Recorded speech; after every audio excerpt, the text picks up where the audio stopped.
ఆర్పలేని అగ్ని అనేటువంటిది ఒకటి నరకంలో ఆర్పలేకుండా నిత్యము మండుచున్నటువంటి అగ్నిగోళము ఉంది.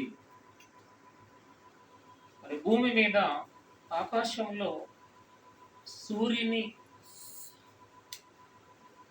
మంట, సూర్యుడు ఒక మండుచున్న అగ్నిగోళము. ఆ అగ్నిగోళము ఆర్పలేనటువంటి అగ్నిగోళముగా మనం చూస్తూ ఉన్నాం. నక్షత్రాలు కూడా మనుషుడు ఆర్పలేనటువంటి మండుచున్నటువంటి మహా అగ్నిగోళాలు. అవి ఒకటి కాదు, ఎన్నో ఉన్నవి. అంటే దేవుడు సృష్టించిన ఈ సృష్టిలో మండుచున్నటువంటి దానిని మనుషుడు ఆర్పలేడు. ప్రకృతిలో ఉన్నటువంటి యొక్క పదార్థాలను మనుషుడు ఆర్పలేడు. ప్రియులారా, మరి అది దేవుడు సృష్టించినటువంటి సృష్టిలో మరి మనుషుడు పెట్టేటువంటి మంట ఒక్కొక్కసారి అది ఆరిపోతుంది. ఇంటిలో ఉన్నటువంటి గ్యాస్ బండ అయితే నెల రోజులు వస్తుందో లేదో ఆరిపోతుంది. లేదా మనుషుడు పెట్టేటువంటి మంటలు ఎంతకాలం ఉంటాయి? అవి కట్టెలు అయిపోగానే చల్లారిపోతుంటాయి. కానీ మరి భూమి మీద మండేటువంటి మంటలలో మొన్న మనము చూసినటువంటి మంట అది మనుషులు కాదు కదా, దేశంలో ఉన్నటువంటి అగ్నిమాపక కేంద్రాలు, యంత్రాలు వాటిని ఆర్పలేనటువంటి కారు చిచ్చు మంటలు మొదలైనవి. ఎందుకు ఈ మంటలు మనుషుడు ఆర్పలేకుండా వచ్చేసాయి? అగ్రదేశమైనటువంటి అమెరికానే మరి తలలు పట్టుకున్నది ఆ మంటను ఆర్పడానికి. ఏం చెయ్యాలో అర్థం కానటువంటి పరిస్థితిలో అమెరికా మరి అయోమయ స్థితిలో ఉండిపోయింది. అంటే ప్రపంచంలోనే ఇన్ని దేశాలను శాసించగలిగేటువంటి అగ్రదేశానికే కష్టమైపోతే ఇంకా ఏ దేశం ఆపగలదు ఆ మంటను? ఎన్ని ఫైర్ సేఫ్టీ అధికారులు, ఫైర్ సేఫ్టీ ఇంజన్లు అవి వచ్చి, వాహనాలు వచ్చి ఆర్పిన వారి నుండి కాలేదు. అంటే ఆ దేశమే భయపడిపోతుందంటే ఇక చిన్న దేశాలు, దానికంటే ఉన్నటువంటి దేశాలన్నీ భూమి మీద తక్కువ కెపాసిటీ కలిగినటువంటి దేశాలు ఉన్నవి కదా. మరి అలాంటి దేశాలలో వస్తే ఏ దేశం ఆపగలదా మంటను? ఈ మంట, ఈ కారు చిచ్చు అనేటువంటిది ఎందుకు మొదలైంది? ఎందుకు మండుతూ ఉన్నది? మీరు అనేక మరి వాక్య సందేశాలు వింటూ ఉన్నారు. గత కొద్ది రోజులుగా ఈ సందేశాలు వస్తూనే ఉన్నాయి.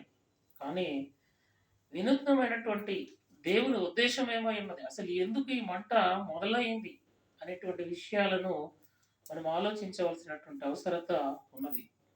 చాలామంది అక్కడ జరుగుతున్నటువంటి, అమెరికాలో జరుగుతున్నటువంటి ఆ ఘోరమైనటువంటి మనుషులు చేసేటువంటి దేవునికి వ్యతిరేకమైనటువంటి పనుల వలన మరి వస్తున్నాయని చెప్తున్నారు, వచ్చాయని చెప్పారు. అది రైటే.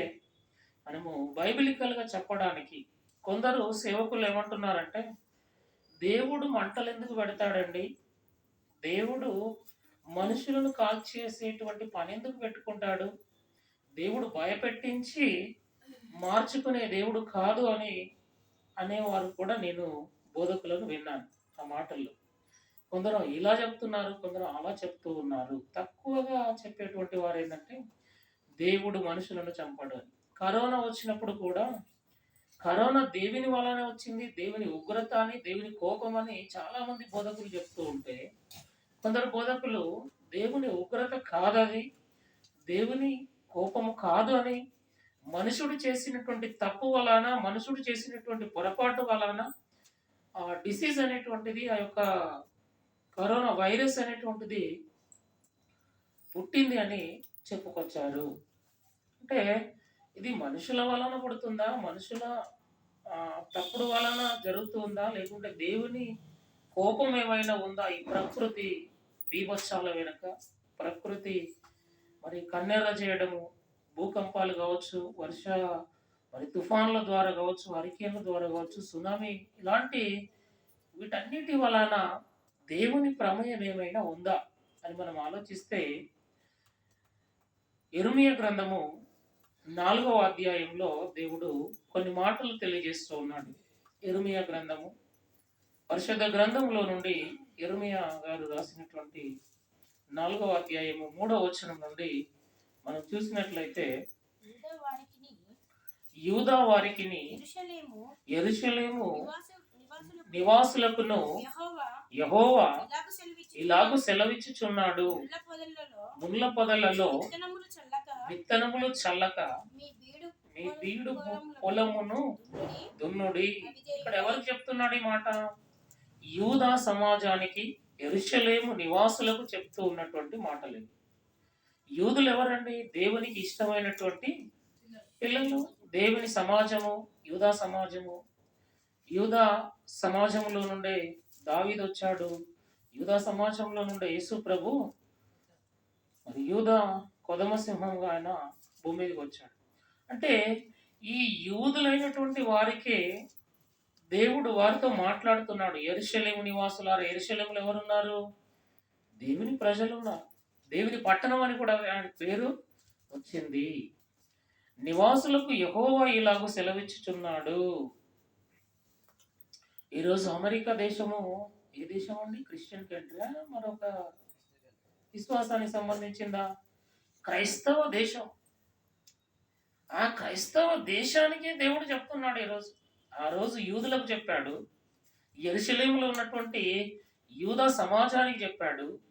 దేవుడు ఈరోజు అమెరికా దేశంతో పాటు ప్రపంచ దేశంలో ఉన్నటువంటి క్రైస్తవులందరితో ఈ మాట మాట్లాడుతున్నాడని మనం అర్థం చేసుకోవాలి. ఏమంటున్నాడంటే ఆయన మాట్లాడుతున్నాడు, ముళ్ళ పొదలలో విత్తనములు చల్లక మీ బీడు పొలమును దున్నుడి. బీడు పొలం అంటే ఏంటండి? ఏమనుకుంటున్నారు బీడు పొలం అంటే?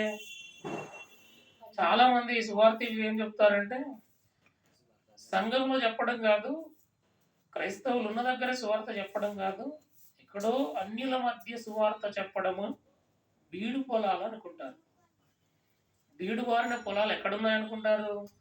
ఎన్నడను అడుగు పెట్టని, ఎన్నడను దున్నబడని భూమిని దున్నుడని మరొక దగ్గర చెప్తాడు. ఇదివరకు ఎన్నడను దున్నని బీడు భూమిని దున్నుడి. బీడు భూమి అంటే ఇదివరకు ఎన్నడూ దున్నని భూమి ఏంటిది? మరి సువార్త చెప్పనిది. కానీ ఇక్కడ ఈయనేమంటున్నాడు దేవుడు అంటే, మీ పొలమును, ఏ పొలమును? క్రైస్తవులారా, మీ పొలమును మీరు దున్నుడి. అంటే మనకు పొలం ఉందా? యూదులకి పొలం ఉందా? పొలం అంటే ఏ పొలంగా మాట్లాడుతున్నాడు ఆయన? అదేం ఏంటి మనది? మీ పొలమును దున్నుడి. ఏ పొలం ఇది? పొలం అంటే ఏంటండి? హృదయము. హృదయం అనే ఈ పొలాన్ని దున్నండి అంటున్నాడు. యూదులే, పేరుకు యూదులే, కానీ ఎప్పుడు మీ హృదయము దున్నబడలేదు. క్రైస్తవుల పేరుకు క్రైస్తవులే, కానీ ఎప్పుడు అమెరికాలో అందరూ క్రైస్తవులే. క్రైస్తవులే కానీ గుడికి వెళ్ళేవారు, చర్చికి వెళ్ళేవారు, ఆరాధించేవారు తక్కువ. ఇంకా దేవుడు లేడనేవారు ఎక్కువ. ఇంకా హేతువాదులు, సైన్స్ నమ్మేవారు మరి తక్కువగా క్రైస్తవ జనాంగం ఉంది అక్కడ. ఏదో క్రిస్మస్ పండుగ రోజు మాత్రమే పండుగ చేసుకునేటువంటి సమాజం. దేవుడు అంటే భయము లేదు, దేవుడు అంటే భక్తి లేదు. వారి హృదయము దున్నబడలేదు. వాక్యము చేత వారి హృదయం దున్నబడలేదు. ఈ రోజున్న క్రైస్తవులు కూడా 100 సంవత్సరాల క్రైస్తవ్యం మాది, చిన్నప్పటి నుండే క్రైస్తవులం అని చెప్పుకునేటువంటి వారు కూడా లేకపోలేదు. వారి హృదయం కూడా దున్నబడలేదు. దున్నబడిన తర్వాత మరలా ఎందుకు దున్నమని చెప్తున్నాడు? ప్రియులారా, రైతు విత్తనాలు వేసేటప్పుడు ఏం చేస్తాడు? పొలమును కల్టివేటర్ చేస్తాడు, దున్నుతాడు. అప్పుడైతే అరకలతో దున్నేవాడు. ఇప్పుడైతే ట్రాక్టర్ వచ్చేసింది. ఆ రైతు ఏం చేస్తాడంటే వర్షం పడినప్పుడు దాన్ని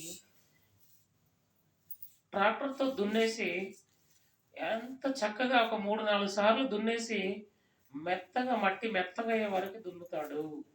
అంటే ఆ భూమి పగిలి బయటికొచ్చేసి గుల్లబారేటట్లుగా చేస్తాడు.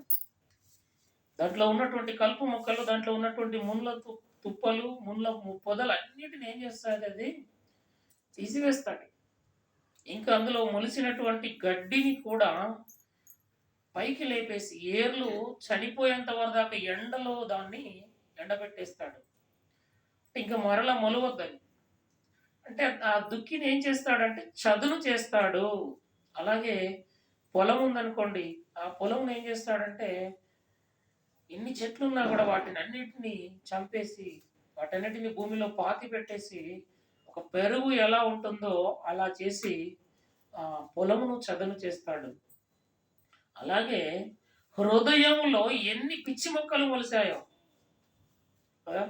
హృదయంలో ఎన్ని తలాంపులు వచ్చాయో, హృదయములో నుండి ఇయన్నీ మరి శరీరాశకు, నేత్రాశకు, జీవపు డంబానికి కలిగి ఉన్నాయో, పేరుకు మాత్రం క్రైస్తవులమని చెప్పుకుంటున్నటువంటి మనలో ఇప్పుడెక్కడో ఉన్న వారిని గురించి ఆలోచించడం కాదు గానీ, ఇక్కడున్న మనల గురించైనా మనం ఆలోచిస్తే, మన హృదయము దున్నబడిందా? మన హృదయము సేద్యం చేయబడిందా? అని మనల్ని మనం ఆలోచించుకోవలసినటువంటి అవసరత